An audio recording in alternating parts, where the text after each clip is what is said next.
എന്നോട് ഒരാൾ രഹസ്യമായിട്ട് പറഞ്ഞു ഇമാനുവലെ പേരിങ്ങനെ ബ്ലഡ് ടെസ്റ്റ് ചെയ്യാൻ പറയുമ്പോൾ ഇൻഫെക്റ്റഡ് ആണ്.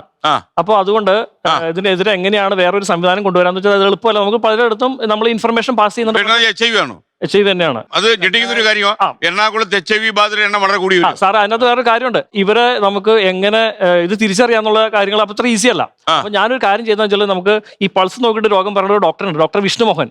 അപ്പോൾ അദ്ദേഹത്തിന് പിടിച്ചാൽ ഇതൊക്കെ അത്യാവശ്യം അറിയാം. ദേവഗിരി ഹോസ്പിറ്റലിന്റെ കീഴില് ഈ മൈഗ്രെയിൻ ലേബേഴ്സിന്റെ ഈ ഇത്തരം ലൈംഗിക രോഗങ്ങൾ പരിശോധിക്കുന്നതിന് വേണ്ടി മാത്രം ഒരു വിങ് ഉണ്ട്.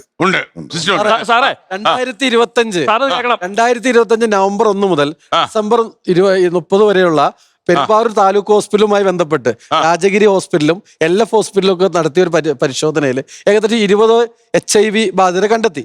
ഞങ്ങളത് അതിപ്പോ മാത്രമല്ല, ഈ HIV ബാധിതര് പരിശോധിക്കുന്നു, അവരെ കണ്ടുപിടിക്കുന്നു എന്നല്ലാതെ അവരെ മറ്റൊരു രീതിയിലേക്ക് അവർക്ക് വേണ്ടത്ര ചികിത്സ നൽകാനുള്ള സംവിധാനങ്ങളൊക്കെ വളരെ അവരെ കാണുന്നില്ല. പിന്നീട് അവര് പരിശോധിക്കുന്നു, പിന്നീട് നമുക്ക് അവരെ ഐഡന്റിഫൈ ചെയ്യാൻ പറ്റുന്നില്ല. അവര് രഹസ്യമായിട്ട് അവർ ട്രീറ്റ് ചെയ്യുന്നുണ്ട്. പിന്നെ രണ്ടാമത്തെ രഹസ്യമായിട്ട് രാജഗിരി സ്കൂൾ കോളേജ് ഉണ്ടല്ലോ, രാജഗിരി കോളേജിന്റെ കീഴിലാണ് അവർ. ആ പേര് ഇപ്പൊ ഇവിടുന്ന് ചാനലിൽ നിന്ന് അവരെ ചർച്ചയ്ക്ക് വിളിച്ചിട്ട് വരെ ഇവിടെ വരായിരുന്നതുകൊണ്ട് അവർക്ക് ആ പേര് ഡിസ്ക്ലോസ് ചെയ്യാൻ പാടില്ല.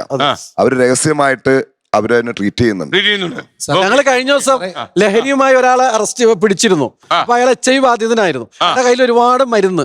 അപ്പൊ ആ മരുന്ന് എന്താ നമ്മൾ ഇംഗ്ലീഷ് മരുന്ന് പോയി ചോദിച്ചു. അപ്പൊ HIV ബാധിതനാണ് അദ്ദേഹം. അപ്പൊ അദ്ദേഹത്തിന്റെ കയ്യിൽ ആ കവർ ഉള്ളത് അതിന്റെ മരുന്നുകളാണ്. അദ്ദേഹം പെരുമ്പാവൂർ ജോലി എടുക്കാണ്. സാറേ ഞാൻ ഈ ഡോക്ടറെ കൂട്ടിയിട്ട് ഞാൻ അതിഥിതൊഴിലാളിയുടെ അടുത്ത് സൺഡേ പോയി. അവിടെ ചെന്നാൽ പേടിയാണ്. ഡോക്ടർ പറഞ്ഞു ഞാൻ ഇവിടെ നിൽക്കുന്നില്ല, എനിക്ക് പേടിയായിട്ട് പാടില്ല എന്ന് പറഞ്ഞു. കാരണം പറഞ്ഞാൽ വല്ലാത്തൊരു ക്രൗഡാണ്. അപ്പോ നമ്മൾ ഡോക്ടറെ രാത്രിയൊക്കെ വയലന്റ് ആവും. കാരണം രാത്രി നമ്മൾ ചെല്ലുമ്പോൾ അവർ നമ്മൾ ഒറ്റയ്ക്ക് ഉണ്ടെങ്കിൽ അവർ നമ്മുടെ അടുത്ത് മെക്കിട്ട് കയറാൻ വരും.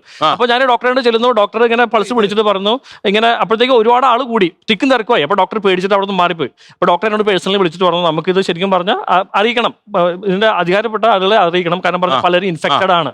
അപ്പൊ ഇത്തരം കാര്യങ്ങൾ ഇത് നമുക്ക് ഇത്രയൊക്കെ ചെയ്യാൻ പറ്റിയത് എന്തുകൊണ്ടാണെന്ന് വെച്ചാൽ ഭയങ്കര കോംപ്ലിക്കേറ്റഡ് ആണ്. നമ്മുടെ ചെറുപ്പക്കാർ ഈ ടീനേജേഴ്സും ഫുള്ള് അവിടെ രഹസ്യമായിട്ട് പല സ്ഥലങ്ങളും ഉണ്ട്. അത് പ്രത്യേകം മയക്ക് വരുന്ന പല കാര്യങ്ങൾക്കും ഫിസിക്കലി ചില കാര്യങ്ങൾക്ക് പോകാൻ വേണ്ടിയിട്ട് അതിന് പ്രത്യേകം ചില കാര്യങ്ങൾ. അപ്പൊ ഇതൊക്കെ പിള്ളേർ അട്രാക്റ്റ് ആയിട്ട് അവർ ആ സാധനം വാങ്ങാൻ വരുന്നു.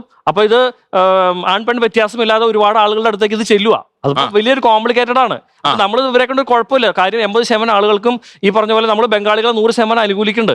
80% ആളുകളും കുഴപ്പമില്ലാത്തതാണ്. പക്ഷേ ഈ വക 20% ആളുകൾ വളരെ വലിയ പ്രശ്നത്തിലേക്കാണ് നമ്മുടെ പെരുമാറിനെ കൊണ്ടുപോയിക്കൊണ്ടിരുന്നത്. ഇപ്പൊ വലിയ പ്രശ്നമില്ലെന്ന് തോന്നുന്നു.